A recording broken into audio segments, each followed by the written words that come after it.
Egilinishçe, Şarkı Türkistan'daki san-sanoqsiz masjidlarni, an'anaviy uslubdagi uylarni, jumladan Türk İslam madaniyatini, Uyg'ur madaniyatini aks ettiradigan barliq narsalarni vayron qilishga uringan Xitoy kommunistlari Qo'ljida bir masjidni atalmish madaniyat markaziga aylantirgan.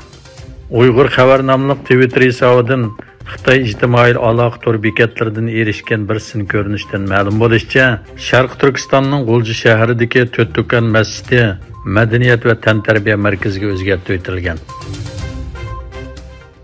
Angliyadagi Verisik Maplokori nomli bexatarligini baholash tashkiloti yaqinda bir tekshirish doklati e'lon qilib, Xitoyning kunsiri kuchayayotgan ta'siri, dunyoning kishilik huquqiga buzg'unchilik qilayotganligi, Birlashgan Davlatlar Kishilik huquqi kengashining bu tahdidga taqobil turishda mag'lub bo'lganligini bildirgan.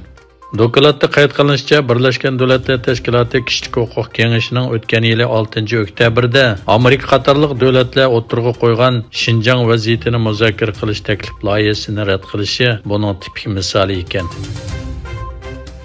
Muajiratga Sharq Turkiston xalqi orasidagi qarindoshlik va hamkorlikni kuchaytirish maqsad qilingan va har yili Ramazonda o'tkazilib kelayotgan Sharq Turkistonliklar qarindoshlik iftor uchrashishi 2-aprel Istanbulda o'tkazildi. Faoliyatni Xalqaro Sharq Turkiston tashkilotlar birligi tashkillagan bo'lib, Istanbulda faoliyat qilayotgan har qaysi Sharq Turkiston tashkilotlarining rahbarlari va Turkiyadagi nufuzli tashkilotlardan EXH insoniy yordam vaqti raisi Boland Yildirim, inson va madaniyat harakati oliy kengash hay'ati raisi Mahmud Güney qatorliq tashkilot raislaridan boshqa Sharq Turkistonliklardan 3000 ga yaqin kishi qatnashdi.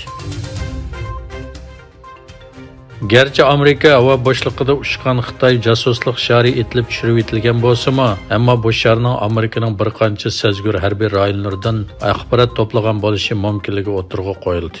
Amerikaning 3 yuqori darajalik amaldarini asos qilgan xabarlarda Xitoyning etib tushirilishidan burun bu sharni kontrol qila oladiganligi, shunga ba'zi rayonlardan birdan ko'p uchib o'tganligi bayon qilingan.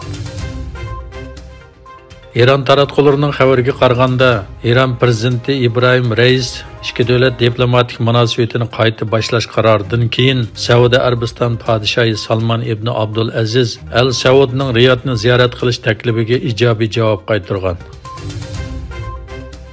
Malayziya bosh ministri Anwar Ibrahim davlatning energiya boyligini chorlash faoliyatlarini qo'g'dash uchun Beijing bilan Janubiy dengiz masalasini muzokara qilishga tayyor ekanligini aytdi. Saudiya Arabiston Ramazonning oldingi 10 kunida 9 milliondan ortiq musulmonning Ka'bada ibodat qilganligini e'lon qildi.